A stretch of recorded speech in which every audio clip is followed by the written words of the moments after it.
One, two, three, four. La petite voix, la petite voix.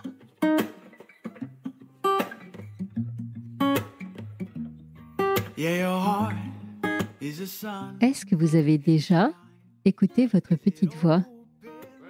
Cette intuition qui souffle ce qu'on n'ose pas toujours entendre.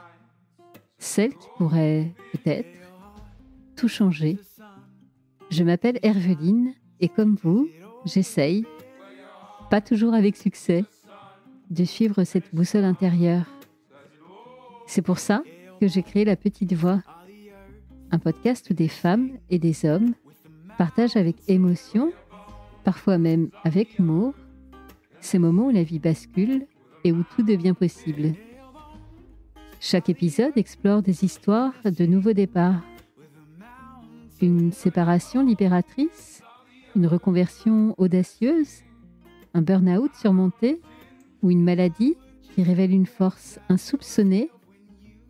Autant d'histoires de doute, de peur, mais aussi de courage et de transformation. Chaque mardi, je vous invite à découvrir ces conversations intimes, sans filtre, des conversations qui vont nous éclairer, nous inspirer.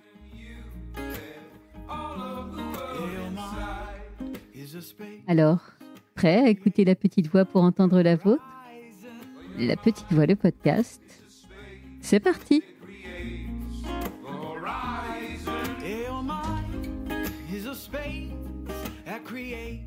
Bonjour et bienvenue dans cet épisode bilan de la 7e saison de La Petite Voix. Alors déjà un peu de contexte, je m'excuse, mais là je suis dans des conditions comme vous, d'ailleurs certainement qui m'écoutez, un peu extrêmes de canicule.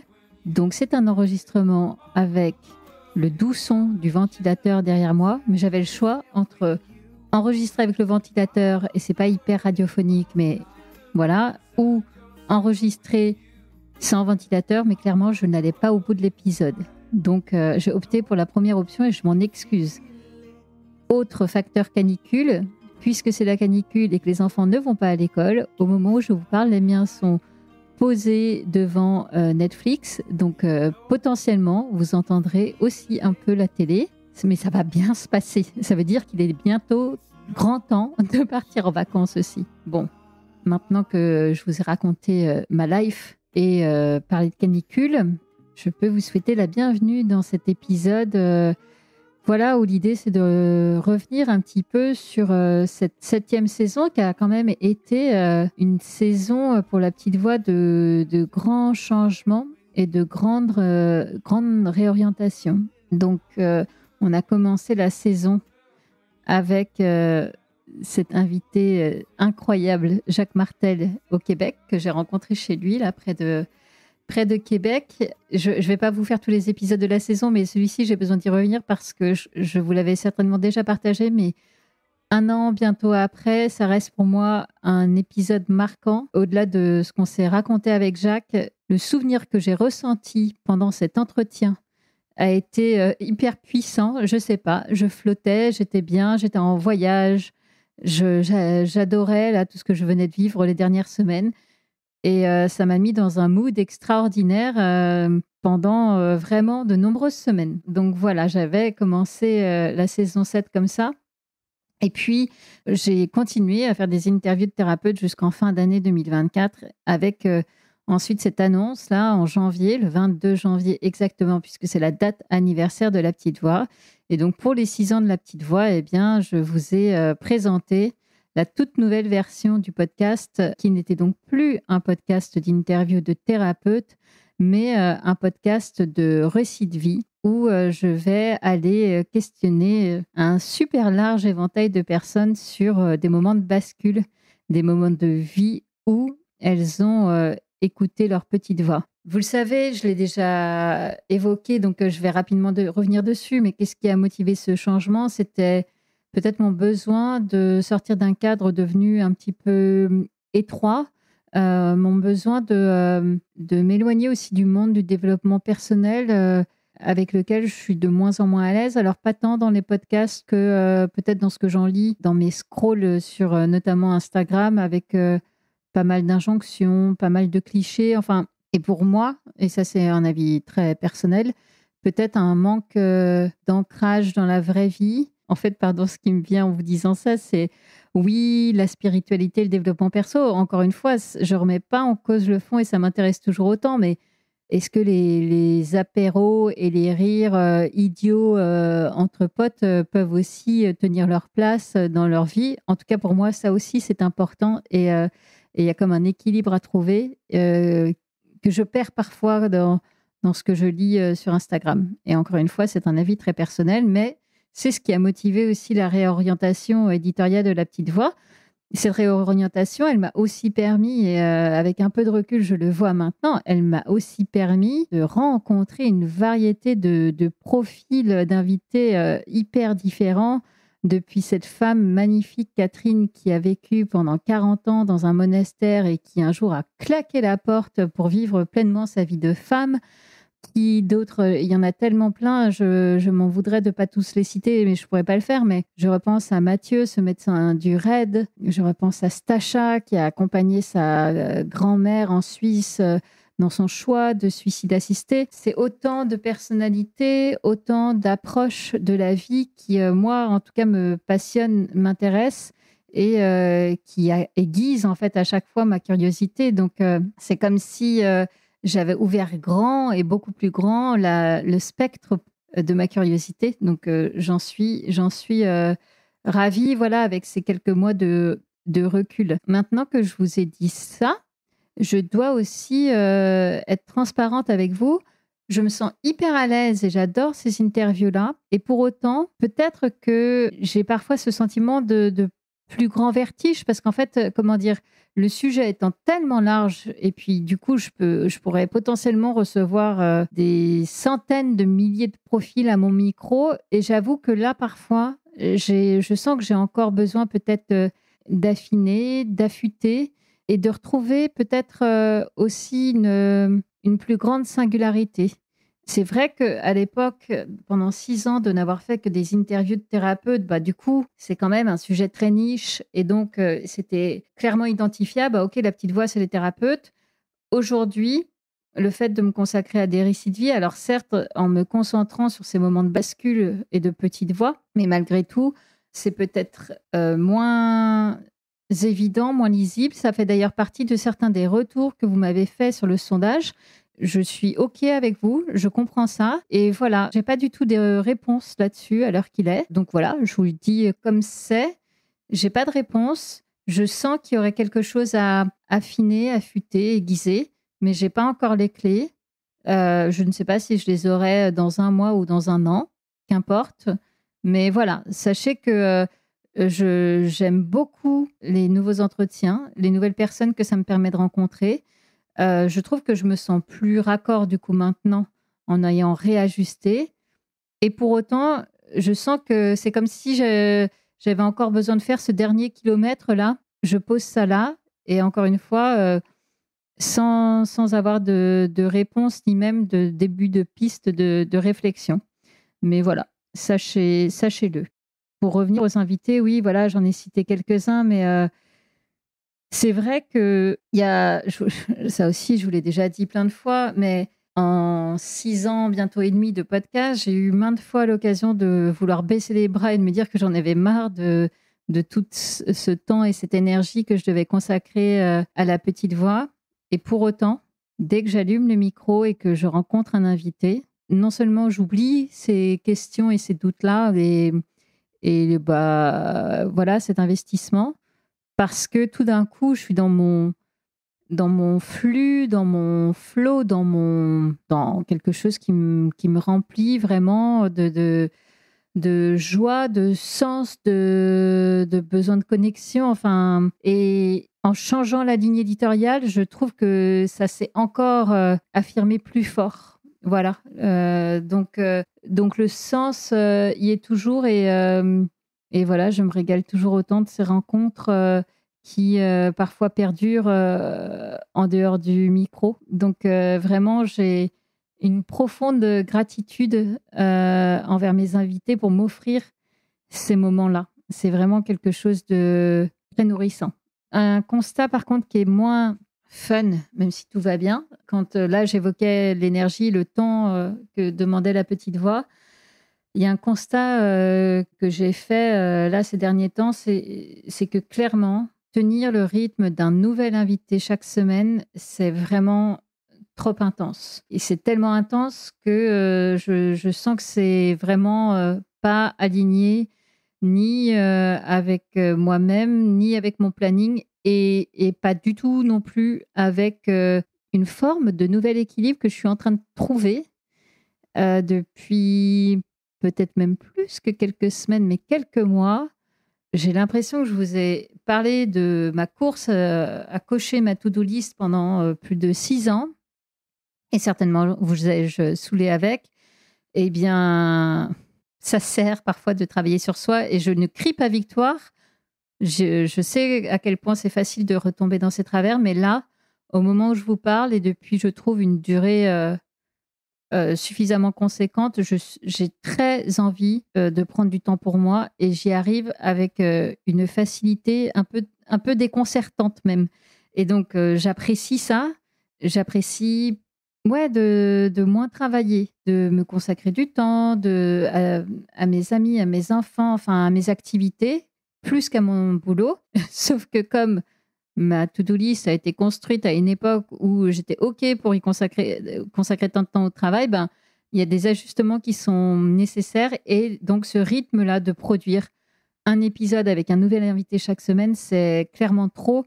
Et d'ailleurs, ce qui me rassure, c'est que quand j'échange avec d'autres podcasteurs, ils me renvoient tous le fait que c'est pas tenable, sauf quand on s'appelle Bliss ou Génération DIY et que notre source de revenus, c'est notre podcast. Mais pour la plupart des autres podcasteurs, lambda, j'ai envie de dire, moi, c'est pas ma source de revenus, c'est une petite source de revenus. Et donc, je peux pas tenir ce rythme-là. Et surtout, le danger, je trouve, c'est que si j'en fais une contrainte et que je sens que je cours après chaque invité et après le fait de produire comme ça les épisodes, je vais y perdre du plaisir. Et si la petite voix, c'est pas une source d'épanouissement et de plaisir pour moi, en fait, elle n'a plus aucun sens. Donc, ce que je suis en train de vous dire, je crois que vous m'avez vu venir, mais c'est que à partir de la rentrée, c'est pas que je vais ralentir le rythme des épisodes, c'est que je vais plutôt faire 2 épisodes par invité.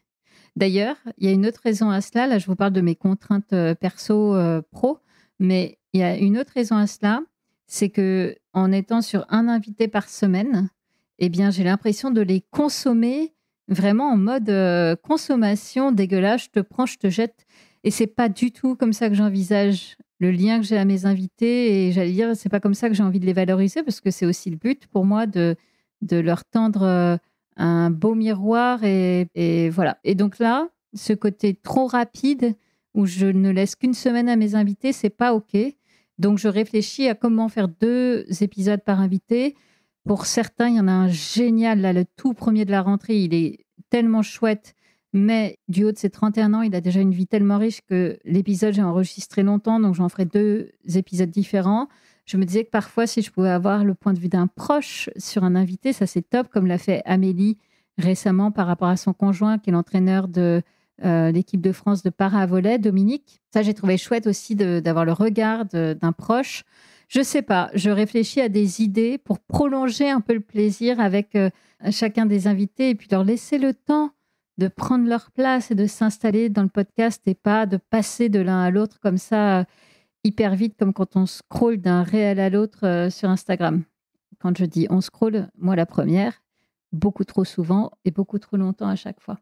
Je n'en reviens pas que je vous parle depuis déjà si longtemps. Bon, bon courage, on continue, parce que j'ai encore plein de trucs à vous raconter. Je suis dans les constats là, de cette nouvelle version de La Petite Voix. Il y a un truc qui m'étonne et que je trouve cool, c'est que vous réservez un bon accueil aux épisodes solo. Vous savez, ceux où tous les 3-4 invités, je vous propose d'en ressortir quelques éléments clés pour apprendre à écouter sa petite voix. C'est vrai que ça permet justement de ne pas être dans la course aux invités et de se poser un peu en disant « Ah, qu'est-ce qu'on peut retenir de tout ça? Voilà, pareil, ça fait partie des choses que j'ai pas actées et auxquelles je vais réfléchir pour l'an prochain, mais vous retrouverez souvent des épisodes comme aujourd'hui un peu en solo. Est-ce que ce sera uniquement sur des enseignements tirés des épisodes? Je sais pas. Est-ce que ce sera plus une discussion comme on est en train de le faire là? Enfin, une discussion, un monologue discussion. Je sais pas si vous voyez ce que je veux dire, mais j'ai l'impression que là, vous êtes là quand je vous parle. Donc voilà, à voir. Là, je l'ai évoqué rapidement tout à l'heure, mais c'est vrai qu'il y a plus de sponsors désormais sur la petite voix, puisque c'est vraiment un sujet que j'ai repris en main à la rentrée dernière. Oui, c'est un revenu complémentaire qui est pas mal pour équilibrer les frais sur la petite voix, mais c'est aussi, j'ai envie de l'accueillir comme une marque de reconnaissance venant de professionnels qui se retrouvent dans les valeurs. Ça fait plaisir. Voilà. Ce qui a été intéressant aussi à constater cette année, et notamment avec le changement de ligne éditoriale, c'est que la petite voix a attiré un nouveau public. Donc, j'ai toujours un lien fort avec les historiques d'entre vous, j'ai envie de dire, et ça, j'apprécie nos petits échanges sur Instagram, vos réponses aux newsletters. Et il y en a un certain nombre d'entre vous que j'ai l'impression presque de connaître tellement ça fait des années qu'on échange comme ça de temps en temps. Et puis là, effectivement, il y a des nouvelles personnes qui sont arrivées, en particulier via, la nouvelle ligne éditoriale, mais aussi via Instagram. Ça crée aussi une nouvelle dynamique. Je perçois que le fait de m'être éloignée du monde du développement personnel, ça apporte peut-être autre chose, un autre regard. Ça fait que moi, ça rafraîchit un peu tout ça. Donc, c'est plutôt agréable et ça crée je dirais que parfois, par rapport à des échanges que j'avais quand on était très sur le développement perso, là, je trouve que c'est des relations peut-être plus directes et moins enrobées de spiritualité, en fait, je fais attention à ce que je dis parce que je veux blesser personne et c'est pas le cas, mais disons que je me sens plus en phase avec cette manière parfois de communiquer, plus simple et plus dans quelque chose de moins grave et plus léger et où on peut aussi se marrer, quoi. C'est pas parce qu'on évoque parfois des thèmes graves ou profonds qu'on peut pas le faire en se marrant. Et ça, si vous me connaissez un peu, vous savez que j'y tiens.